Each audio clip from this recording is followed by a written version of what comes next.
Bonjour à tous et bienvenue sur Développement Facile. Ici Mathieu, expert en développement applicatif. Donc je me trouve toujours à Belgrade, en Serbie, et j'en profite pour vous faire des vidéos. Le coin m'inspire, donc aujourd'hui je veux partager une technique essentielle pour votre développement applicatif, surtout lorsque vous développez des applications complexes, donc qui nécessitent plusieurs mois de travail avec de nombreuses fonctionnalités. Et justement, ce conseil, ça va énormément vous aider. Parce que très souvent, je rencontre des développeurs qui justement ne prêtent pas assez attention à ce conseil. Et à la fin, du coup, ils se retrouvent avec des applications qui rament. Ils ont des bugs inappropriés, des bugs qui arrivent comme ça sans prévenir. Ils n'arrivent pas à les corriger. Ils n'arrivent plus à faire évoluer l'application. Donc, en un mot, ils sont bloqués. Et donc, cette technique que je vais partager avec vous, au contraire, c'est tout le contraire. Ça va vous permettre de travailler en équipe sans vous gêner. Ça veut dire que chaque membre de votre équipe, chaque développeur va pouvoir travailler sur un ensemble de fonctionnalités de l'application. Et à la fin, l'application, elle s'assemble comme un puzzle.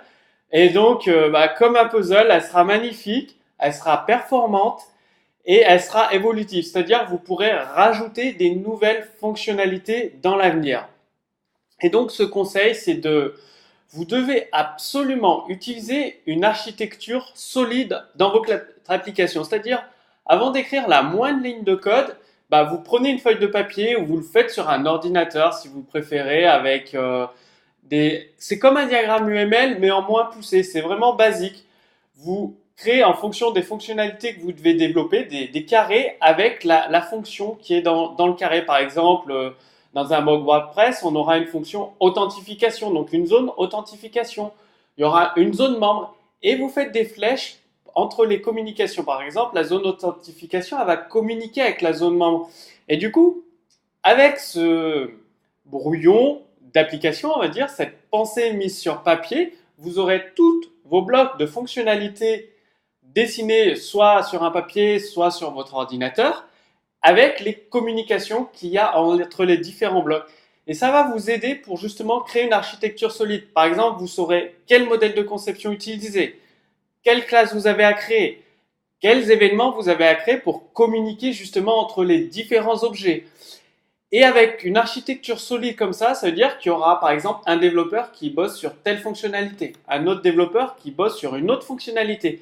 Et justement, avec les communications, donc les traits que vous avez dessinés entre les différents blocs, le développeur, par exemple, de cette fonctionnalité saura qu'il doit envoyer des événements à cette fonctionnalité. Donc, il enverra les événements et ce deuxième développeur saura qu'il va recevoir des événements. Soit il va y répondre via une commande, soit il n'a pas besoin d'y répondre et il fait le traitement qu'il a à faire derrière. Donc, très très important cette stratégie. Beaucoup de développeurs et même des professionnels, enfin beaucoup de professionnels font l'impasse sur une architecture applicative solide.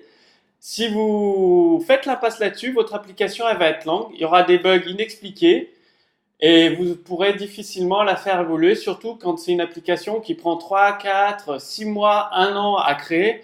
Donc pour définir une architecture solide, vous pouvez déjà vous tournez vers les modèles de conception. Il y a MVC, il y a plusieurs modèles de conception en fonction du type d'application, justement en fonction de votre analyse que vous avez fait avant, une analyse sur papier.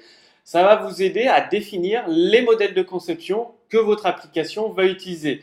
Donc, commencez dès maintenant à réfléchir avant d'écrire la moindre ligne de code. Vous posez sur une feuille de papier, sur votre ordinateur, et vous notez toutes les fonctionnalités dans des blocs et vous les faites communiquer via des flèches et après vous commencez à réfléchir à tel ou tel modèle de conception que vous allez implémenter, telle ou telle classe que vous allez implémenter, tel ou tel événement que vous allez utiliser pour communiquer entre les différents objets. Donc je vous montre tout de suite un exemple en pratique sur mon ordinateur. Dans cet exemple pratique, on prend une application Facebook développée avec le langage ActionScript, tout en sachant que la même architecture s'applique avec le langage JavaScript, avec le langage PHP, avec le langage Java, C++, c'est-à-dire dans le système de dossiers. Par exemple, vous avez un dossier FLA qui contient les fichiers FLA des graphismes quand c'est nécessaire, un fichier lib qui contient les librairies, donc librairie graphique d'ActionScript Facile, analytique de Google Analytics, donc tout un tas de librairies, les graphismes, librairie des graphismes, UI.swc, tout un tas de librairies qui peuvent vous être utiles et que vous allez inclure avec votre code. Tout en sachant que c'est dans SRC où vous avez l'ensemble du code source. Donc, par exemple, comme c'est tout ce qui est package, framework, donc là le framework AS3 Facile. Ensuite, dans Facebook, c'est l'application qui est organisée suivant le modèle de conception, modèle vue contrôleur. Donc, il y a toutes les vues ici. Donc, c'est très facile de modifier. Donc là, vous pouvez modifier très rapidement la vue webcam, tout simplement. Donc, c'est la vue webcam. Tout est bien organisé. Quand on connaît le code, n'importe quel développeur qui connaît le modèle de conception MVC peut le modifier. Vous avez la liste de toutes les vues ici. Donc, il n'y en a pas beaucoup, c'est une petite application. Le statut, la vue statut. Également, une vue pour le background. Donc là, c'est toutes les interfaces graphiques. Si vous avez à modifier des données, dans Google Analytics, les modèles, pour modifier Google Analytics, le compte Google Analytics par exemple, le modèle Facebook, donc l'application, le cœur de l'application Facebook qui se situe ici, elle est relativement petite, donc c'est juste un chargement d'images des amis. En fait, c'était juste une démonstration de ce style. Vous avez la liste des modèles. Dans ce cas-là, il y a 2 modèles dans cette petite application. Dans les grandes applications, il peut y avoir beaucoup plus de modèles. Là, c'est la liste de tous les événements qui sont envoyés. Donc, les événements analytiques de tracking, toujours de tracking. Ici, vous avez la liste de tous les événements qui sont envoyés, connexion d'un utilisateur, les images, lorsqu'on modifie une image, le logging d'un utilisateur. Et donc, en fait, et là, vous avez un dossier commande qui contient les différentes commandes. Donc, toujours des commandes pour Google Analytics, les datas pour demander les datas de Facebook, les images des utilisateurs, la connexion d'un utilisateur, le logging qui est demandé, la définition d'une image, le statut de la connexion, etc. Vous avez tout un tas de commandes et la configuration des commandes, donc c'est le contrôleur. Et le fait de créer une architecture solide, si vous avez une nouvelle interface à créer, il suffit de créer une nouvelle vue tout simplement et de renseigner les commandes si elles sont nécessaires et les événements si elles sont nécessaires et de mettre à jour le modèle pour l'informer qu'il y a une nouvelle vue. Donc c'est l'avantage d'avoir une architecture solide, c'est que très très facilement vous savez où modifier le code. Par exemple, il y a du Flash Remoting, donc une partie PHP qui interagit avec Flash via des serveurs, des services avec la classe PHP JPEG Encoder, donc pour faire une image JPEG à partir de l'ActionScript, enfin de l'application Flash. Tout est bien organisé et donc là c'est le SWF qui est généré de l'application webcam. Donc c'est une application Facebook. La webcam prend une image, une photo de vous et la partage sur Facebook tout simplement. Donc c'était une application qui était demandée par un client.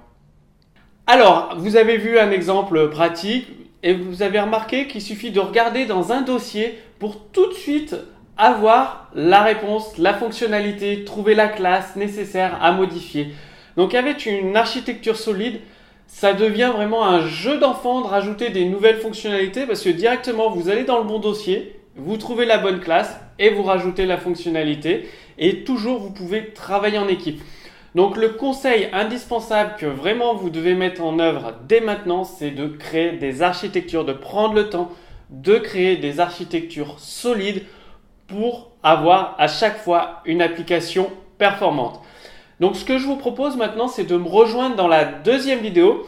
Donc à la fin de cette vidéo, il y aura un lien cliquable, il suffira de cliquer sur la vidéo où il y a une image là juste au-dessus de moi, lancer la vidéo de maintenant.